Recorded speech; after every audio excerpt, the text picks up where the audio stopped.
Radhe Radhe everyone. Kartik Purnima को गंगा नहान बोला जाता है। इस दिन गंगा स्नान करने का बहुत ज़्यादा महत्व होता है। सभी लोग गंगा स्नान के लिए आज के दिन जाते हैं और जगह जगह गंगा के किनारे मेले भी भरते हैं। तो अगर आप गंगा स्नान के लिए जा रहे हैं तब तो आप वहाँ पे गंगा स्नान दीपदान आदि कर लेंगे, लेकिन अगर आप नहीं जा पा रहे हैं किसी भी कारण से, तब आप घर पे किस प्रकार से गंगा स्नान करें, गंगा दीपदान करें, वो आज की इस वीडियो में हम जानेंगे।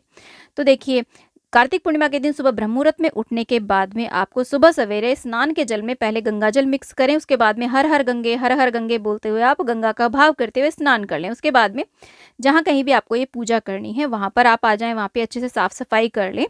और इसके लिए हमें देखिए कुछ सामग्री चाहिए। कुछ हम बातियां बना लेंगे, आप गोल या लंबी जैसे चाहे वैसी बाती बना सकते हैं। कुछ दिए लेंगे, आप 5, 7, 11, 21 जितना भी दीपदान करना चाहते हैं उतने मिट्टी के दिए ले लें, या आटे से भी दिया आप बना सकते हैं। इसी के साथ में हमने यहाँ पर लिए हैं पीपल के पत्ते।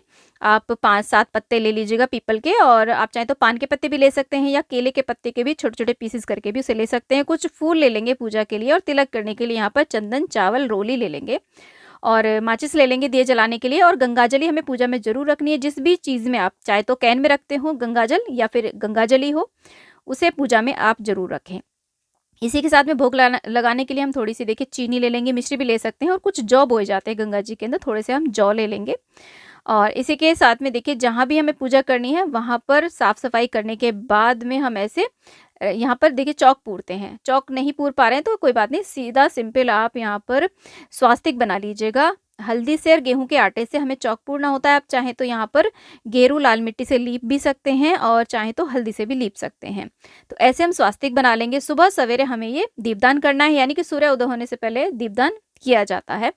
और अगर आप देखिए सुबह सुबह ब्रह्म मुहूर्त में नहीं कर पा रहे हैं तो कोई बात नहीं, कार्तिक पूर्णिमा की शाम के समय प्रदोष काल में जब सूर्यास्त हो जाए तब भी आप इस दीपदान को कर सकते हैं। फिर हम एक बर्तन लेते हैं। बर्तन आप परात ले सकते हैं, क्योंकि परात जो होती है किचन का सबसे शुद्ध बर्तन होता है, या कोई भी थाल ले सकते हैं। उसके अंदर सबसे पहले आप गंगा जल डालें, फिर उसे हम जल से भर देंगे, शुद्ध जल से भर देंगे। जो भी पीने वाला जल होता है उससे हम भर देंगे। देखिए पुरानी कहावत भी है कि मन चंगा तो कटौती में गंगा, यानी कि अगर हम गंगा स्नान के लिए नहीं जा पा रहे हैं तो देखिए हमें मन छोटा करने की जरूरत नहीं है। हम कटौती यानी कि परात में ही गंगा जी का अवतरण कर लेंगे, भाव कर लेंगे। तो ऐसे गंगा जी जो हमने कृत्रिम बनाई है उसके अंदर हम थोड़ा सा यहाँ पर हमने हल्दी और कुमकुम इसमें डाल दिया है। हाथ में अक्षत पुष्प लेकर के आप गंगा मैया का आवाहन कर लें। गंगा जो हमने बनाई है कृत्रिम, चारों ओर चंदन और रोली से हम तिलक कर देंगे। गंगाजली का भी आज के दिन आप पूजन जरूर करें। गंगाजली जिसमें आप गंगाजल रखते हो, कोई भी कैन हो तो उसमें भी उसका भी पूजन कर लें। गंगा जी के अंदर ऐसे हम थोड़े से फूल छोड़ देंगे। तो देखिए ये अंतिम दिन होता है, कार्तिक के मास का अंतिम दिन होता है, तो अंतिम अवसर होता है। इस दिन हमें इस तरीके से गंगा जी के पास में दीपदान अवश्य करना चाहिए। देव दिवाली भी मनाई जाती है इस दिन, तो घर को खूब अच्छे से दिए से सजाएं। कार्तिक के महीने में दीपदान का बहुत ज़्यादा महत्व होता है, और ये अंतिम अवसर होता है। अगर आप पूरे कार्तिक के महीने में कुछ भी नहीं कर पा रहे हैं तो ये लास्ट मौका होता है। इस दिन आप ज़्यादा से ज़्यादा दीपदान करें, और इस प्रकार से गंगा दीपदान तो अवश्य करें। तो ऐसे देखिए हमने गंगाजली का भी पूजन कर दिया है। उसके बाद में जो हमने यहाँ पर पीपल के पत्ते लिए थे वो चारों ओर लगा दिए हैं, और इसके ऊपर हम दिया रखेंगे। देखिए दिए जो हैं आप सरसों के तेल के जला सकते हैं, देसी घी के, तिल के तेल के। वैसे पूरे कार्तिक के महीने में देखिए सरसों के तेल के दिए ही ज़्यादातर जलाए जाते हैं, तो सरसों के तेल के भी आप दिए जला सकते हैं। तो सारे दियों को हम इस तरीके से प्रज्वलित कर देंगे, और इसके बाद में हम यहाँ पर दियों का भी पूजन कर देंगे। दियों को भी हम चंदन रोली से टीका कर देंगे।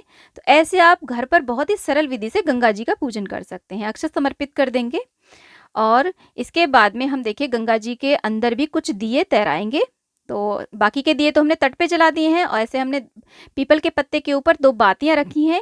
अगर आप पीपल के पत्ते पे देखिए लंबी बाती तो चलेगी नहीं, आप खड़ी बाती ही रखें और उनका भी पूजन कर दें। यहाँ पर अक्षत रोली चंदन हमने समर्पित कर दिया है। थोड़ा सा मीठा, मीठे में हमने यहाँ पे चीनी ली है, आप मिश्री बताशा भी ले सकते हैं। तो 2 दिए हमने आरती के लिए तैयार कर लिए हैं, और इसके बाद में गंगा जी में भी भोग समर्पित कर देंगे। आपने जो भी चीनी, मिश्री, मिठाई रखी हो उसका भोग लगा दें। गंगा जी के अंदर जौ बो दें, ये एक पुरानी परंपरा है जौ बोने की, तो जौ बो दें। साथ में कुछ दक्षिणा सिक्के के रूप में डाल देंगे। उसके बाद में गंगा मैया को देखिए साड़ी चढ़ाई जाती है। साड़ी नहीं तो आप ब्लाउज पीस भी रख सकते हैं, रुमाल रख सकते हैं, और श्रृंगार की सामग्री 5 प्रकार की या 7 प्रकार की, चूड़ी, बिंदी, मेहंदी, जो भी आप चढ़ाना चाहें वो चढ़ा दें। साथ में भोग लगाएंगे सिंगाड़ा, शकरकंद जो ऋतु फल है उसका भोग लगा देंगे। आप कोई भी फल हो उसका भोग लगा दें। उसके बाद में जो दिए हमने तैयार करे थे उससे इस प्रकार की गंगा मैया की देखिए आरती कर देंगे। गंगा मैया की जो आरती बहुत ज़्यादा प्रसिद्ध है, हरिद्वार में, ऋषिकेश में और काशी में बहुत ही विशाल भव्य आरती होती है। तो गंगा मैया की आरती आप आज के दिन ज़रूर करें। आरती होने के बाद में ये दिए हम ऐसे गंगा जी में तैरा देते हैं और हाथ से थोड़ा-सा ऐसे दियों को तैरा देंगे। तो ऐसे हम गंगा मैया का बहुत ही ईज़िली घर पर पूजन कर लेंगे।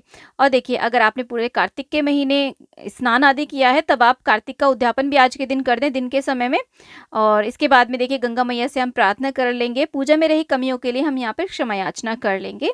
आप यहाँ पर 365 बाती का दीपदान भी कर सकते हैं। ये हमारा पूरा वर्ष भर का दीपदान हो जाता है अगर हम 365 बाती का एक दिया यहाँ पर लगा देते हैं।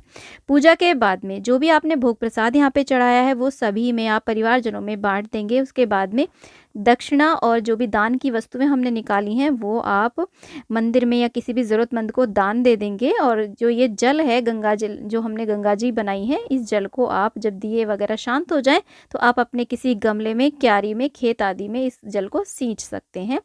और श्रृंगार की सामग्री में से देखिए, कुछ श्रृंगार की सामग्री आप अपने लिए प्रसाद के रूप में ले सकते हैं, बाकी को आप दान कर दें। तो ऐसे बेहद सरल विधि से आप घर पर भी गंगा दीपदान, पूजन और गंगा स्नान कर सकते हैं। गंगा पूजन का ये वीडियो आपको कैसा लगा मुझे कमेंट बॉक्स में ज़रूर बताइएगा। वीडियो थोड़ा सा भी पसंद आया हो, यूज़फुल लगा हो तो प्लीज़ वीडियो को लाइक करना। और अगर आज आप हमारे चैनल पर नए आए तो हमारे चैनल को सब्सक्राइब कर लेना इसी प्रकार की वीडियोस देखने के लिए कि हम हिंदू महिलाएं किस तरीके से घर में तीज त्योहार व्रत पूजन करती हैं। फ्रेंड्स, वीडियो को ज़्यादा शेयर करना और कमेंट बॉक्स में गंगा मैया की जय आप अवश्य लिखना। फ्रेंड्स, आप सभी को कार्तिक पूर्णिमा की बहुत बहुत शुभकामनाएं। जय गंगा मैया, जय विष्णु भगवान।